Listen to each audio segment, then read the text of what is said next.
Hello, everyone, and welcome to a case study we have today on introducing granular usage reporting for flexible and extendable counter-level reporting for librarians.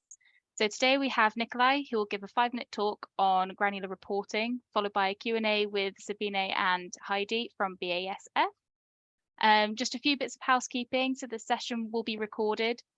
And if you would like to review the closed captions, there is an option to turn these on in the menu bar at the bottom of your page. You can also view them in a language of your choice.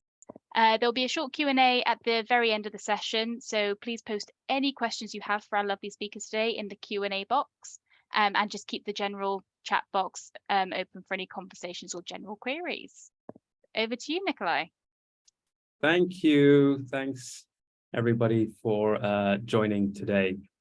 This story starts with an email we received at Elsevier about 3 years ago. In that email, we received a long list of requirements, and there was one in particular that really resonated with us, and we started to hear it expressed by other customers, other librarians. And now the writers of that email will actually be sharing the stage with me later for that Q&A. So I'll let them explain their particular use case. But that requirement really was the genesis of what we're going to be talking about today, namely granular usage reporting. Now, what was it? Well, essentially, customers wanted to understand their usage better. That's what we were hearing. And just going back to the keynote and something Emily mentioned about the Ferris wheel, you know, the spokes, and how librarians are really the hub. We realized that this was not something that Elsevier could make in isolation. So we really made it in partnership with the research community. We worked with Giant and Refeds, and then our pilot customers, 2 of which are on the panel today with me. And I'm very pleased to share the results of this innovation. So yeah, what is granular usage reporting? Well, essentially, it's a new way for customers to break down their counter usage data in a more meaningful, more granular way, right? So if you are a Science Direct customer with Elsevier, you have federated access enabled, that's key. You can benefit from granular usage reporting. So that's to say that we really see granular usage reporting as a sort of, to use the kind of the business parlance, you know, it's a value add to federated access. But going back to the past, right? So counter reporting and the original use case and the insights that it provides. We often hear that counter reports are quite rigid, they're a bit static, you know, often quite high level. Not to say that they're not useful, they absolutely serve a function, but they don't facilitate all the, you know, the data-driven decision-making that we see our customers want to take. And we kind of thought to ourselves, well, perhaps we could build something to really help them do that, right? And that's where granular usage reporting came from. And yeah, we became the first publisher to offer customers the ability to kind of interrogate counter usage data in ways that suit them and their use cases. So a typical use case would be when a customer wants to break down the usage by, say, demographics. In a library setting, this could be faculty, geography, but really any hierarchy or taxonomy will do. As long as you have that on your side, you can really ingest that into this process. So the key there really is it's up to the customer. As long as they're not supplying PII, so personally identifiable information, you can really provide whatever you want. You know, granular usage reporting is very flexible, it's customizable, but like I said, it needs to be privacy preserving. Hence, it's not designed for customers to supply and add PII on top of counter data, you know, say by adding emails or something. That's not what what's granular reporting is for. So what is it for? Well, if we look at this slide, we can kind of see the top shows the sort of the old counter reports without granular usage reporting, and the bottom one shows a report with the additional insights provided by granular usage reporting.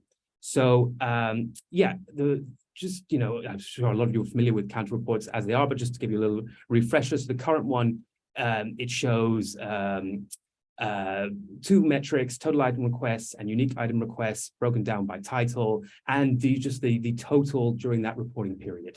So, you know, it's a great high level metric, but you can't like break that down. With granular usage reporting, you can, once you've set it up on your side by providing, I'm not going to go too much into how you do that, but essentially you release this thing called the eduperson tag, which refeds have created the schema for. Once you provide that, you can then release in that attribute.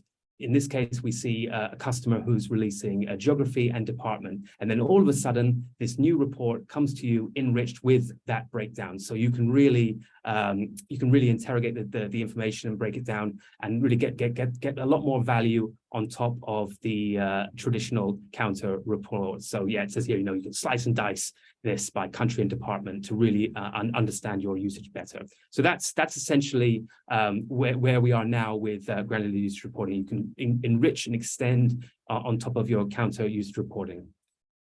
Yeah, this is a very quick talk because I really want to speak to Sabine and Heidi in a moment. But yeah, just to kind of reiterate, this is now live for Science Direct subscribers with federated access enabled. You can access the report via the counter widget that we have on Elsevier's EPIC platform, not to be confused with the patient data platform that was also called EPIC. No, this is our EPIC. So this is Elsevier Product Insights for Customers. This is where we provide our kind of self-serve analytics for our customers. And if you go to the counter COP5 report, you can select granular usage reporting by ticking on that tick box. And yeah, just to reemphasize, so the library has full control over the attribute setup and configuration through that eduperson analytics tag. If you're a customer of OpenAthens, which I assume all of you are, you can also speak to OpenAthens about how to set that up. They've got a lot of support on how to integrate that on your system. And then as you start to provide data and you're looking at the results, you can fine-tune the configuration as and when you need to. And yeah, I'll just re-emphasize the key point. This is not for PII, it's privacy preserving. We want you to submit kind of the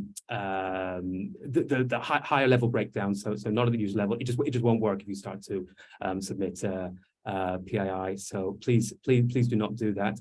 But yeah, that's kind of granular usage reporting in 5 minutes. So yeah, I'll end this section with some testimonial before we go into the real live testimonial.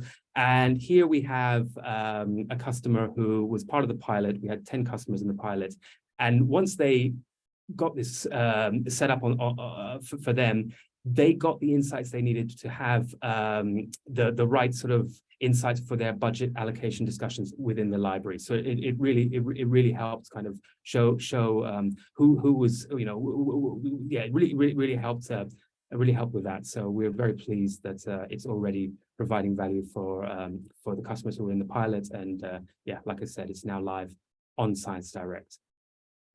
So now the main event, the bit you've all been tuning in for, right? I will now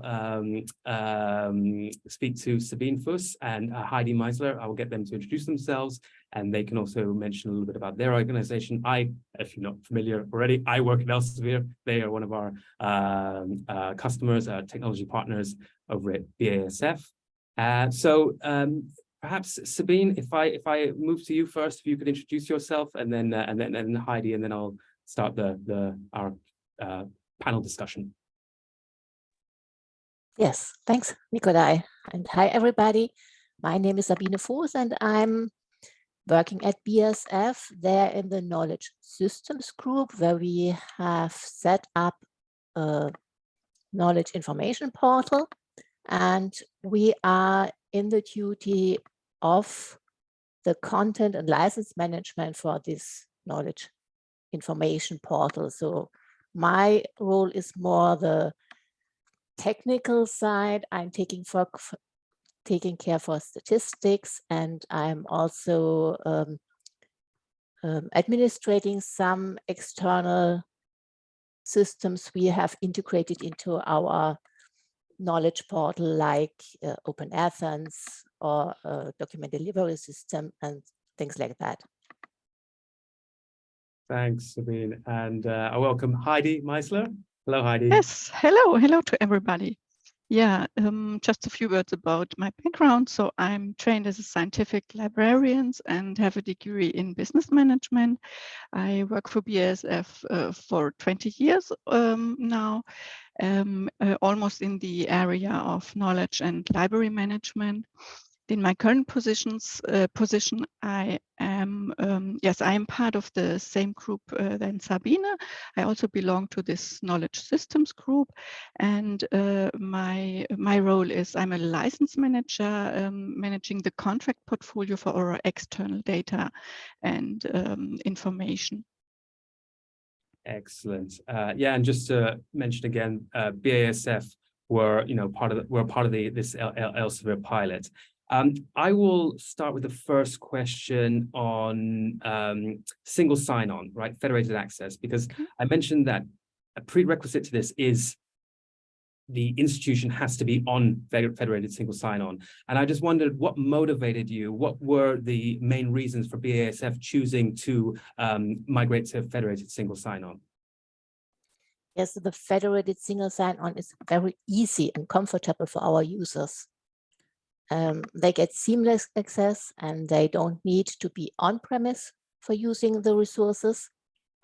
And if you compare the federated and the OpenAthens proxied IP access, the advantage of the federated one is that it's much less error prone, because for the proxied IP access, you may need to adjust it whenever the publisher has new features on his website or new domains involved, and then they have to take care about that. And another point, as we have seen from Nicolai, the federated access gives us the opportunity to forward user data to the publisher if we want and need it. So like for the granular user statistics. Yeah, I think those are extremely important reasons, and one that came to my attention as well. I work also much on the analytics side, is seeing customers who had already set up federated access during the pandemic, as a lot of their patrons were obviously working remotely, and IP just falls down when that's the case. So federated access really was, making sure that customers could access the content in ways that were just, were extremely important, bearing in mind the circumstances that we were all facing of late. Okay, thank you. So as a pilot customer, what use case were you trying to solve with granular usage reporting? What were the unmet needs that you had for reporting within BASF?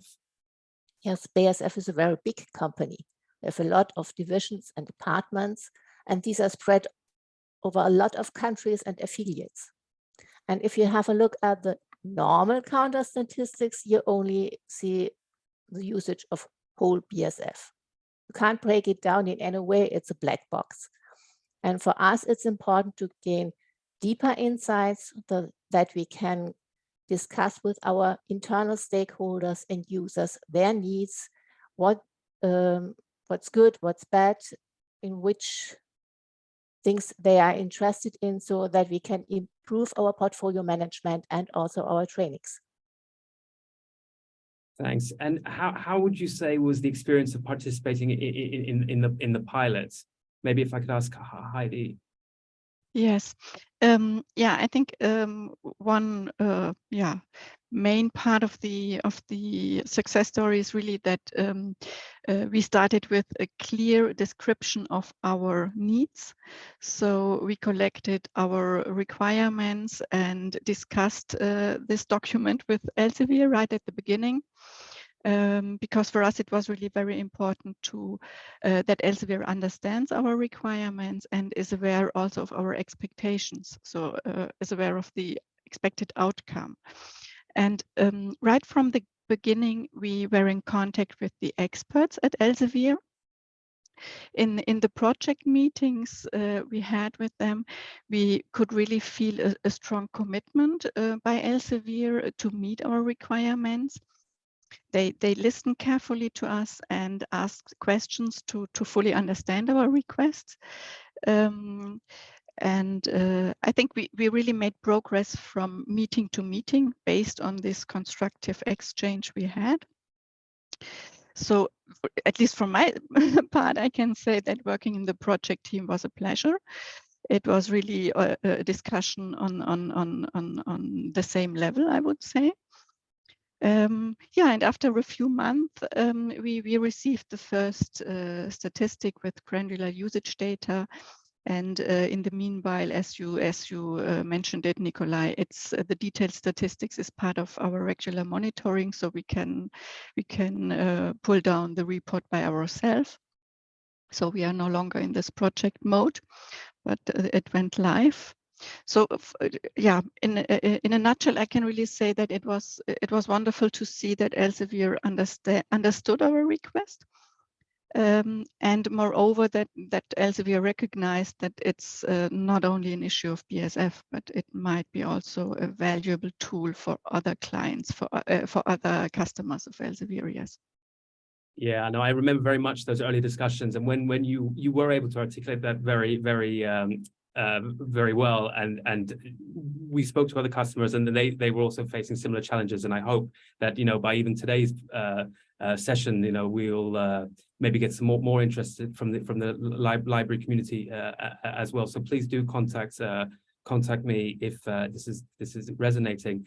You mentioned the report when it came in. Sabine, can you talk a little bit about how it was set up on your side? Because there is this is a two-way process, right? We at Elsevier have kind of set up the mechanism to ingest the analytics tags, so ingest the usage information with this new attribute, but you do have to set that up on your side. So I guess actually a sort of a two-part question, if I can rephrase it, is like, so what was the setup like? And then once you saw those first reports come in, was there any data wrangling, any changes you needed to really get to the insights that Heidi just mentioned? Yes, the setup was not very difficult. When we started with OpenAthens years ago, we set up a SAML connection, a federated access from our BASF Federation service to OpenAthens. And at that point, we already started to transfer user attributes to OpenAthens. On each sign-on, they are updated. And so we had only to adjust the attribute release in OpenAthens so that we click the three values we want to have transferred and define the mapping. Only some clicks. It's not much to do. And as I said, currently we have three values that we transfer.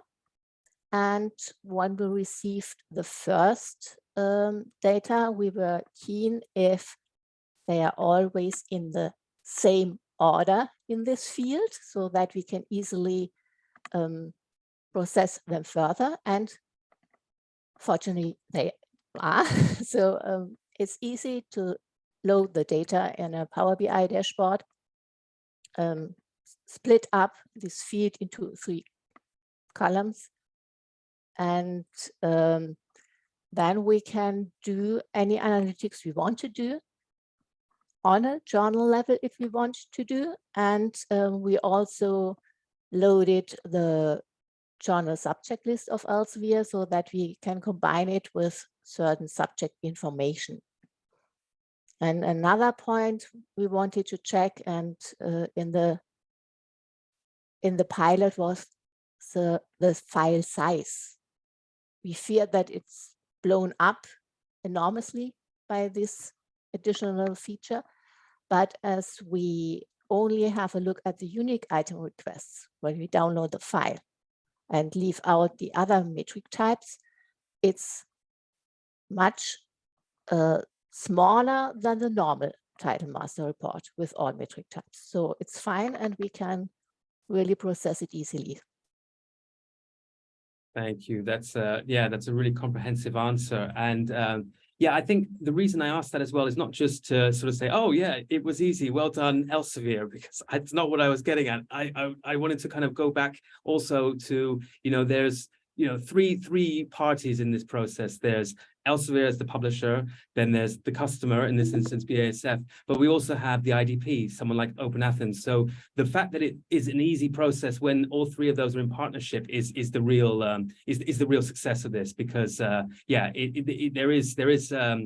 it's not just something that we can set up for the customer. There is some work which we've just heard Sabine illustrate that you'd have to do to set this up on your side, to hook into this. But it really, it should be quite straightforward if you. Yeah, it's really easy. Great. Okay, we're coming to the end. I have two more questions. And again, I'm going to talk about the privacy preservation of this, because it's very important. And I'd like to get your comments on how. Well, if I could just say, I remember as well at the beginning of our conversation, you immediately said it had to be GDPR compliant, whatever report that came out of this pilot, and so I just wanted to ask you, do you think we've been successful in meeting that brief? And if you could speak to the privacy preserving nature of this technology, that would be great. Yes, so the detailed statistics we are receiving now, they are GDPR compliant, as they don't include any personal data. So we do not provide Elsevier with individual data, but only non-individual values such as country code, company code, and organizational code.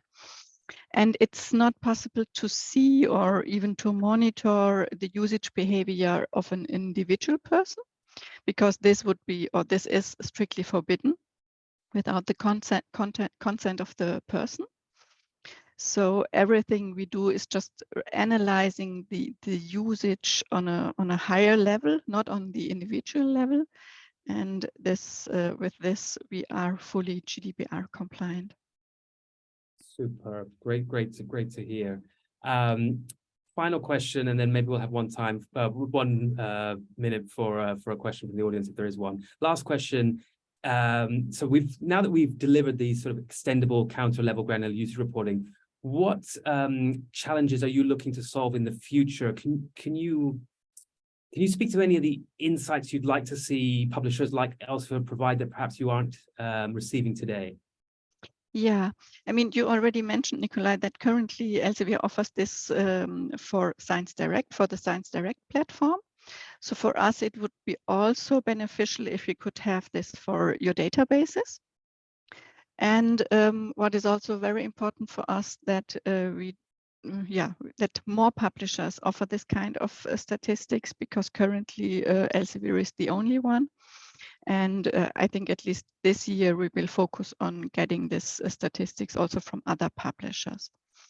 And one beyond that, one thing we also would like to see is to analyze the number of returning users for the platforms.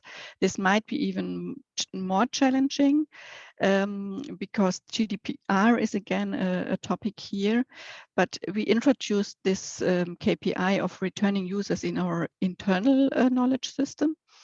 And we would like to have this also for external platforms, just to see the difference, and to see the value also for external databases. But this is something we will pursue, I think, when all publishers will be onboarded. Yeah. Thank you. No, that was very interesting to hear you articulate what some of your future requirements are, and I've noted them. Let's talk more about that, because the user level reporting, that opens up a whole different scenario. But I think we should be transparent in that discussion, how we tackle that, because you're not the only customer who would like to get that kind of, well, let's say, more granularity in that respect. Okay, so thank you so much, Heidi and Sabine. I was just I'll open it now. We've got a couple of minutes left, so maybe there's time for one question if there is any.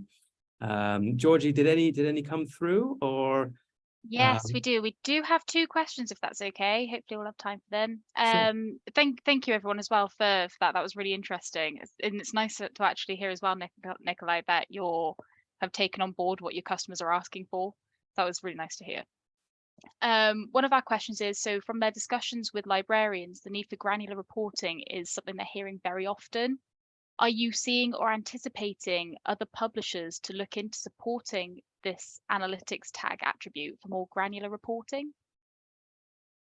So we are in discussions with other publishers. Yes, for sure. So we approached our major publishers all at the same time, but with the other publishers, we are not yet there. Yeah. And the other question we've had come in is there a reference point that other publishers can go to find out how to do this? Nicolai, is this something that you've encountered? How do you find out how to go about doing this? So if that question is for the publishers, please reach out to me, and we could talk about this. It's very much something we want to be, we want to be quite open and transparent about how we've gone about this. So there is documentation on the ReFed's website with regards to the edu person analytics tag. So that's something I would encourage you point you to. But if you're a customer, then as well, you can contact me. Or I think there's also resources on the OpenAthens side to help you with this as well. So yeah, available to talk about it. Fantastic. We haven't had any other questions coming in. We're just at time.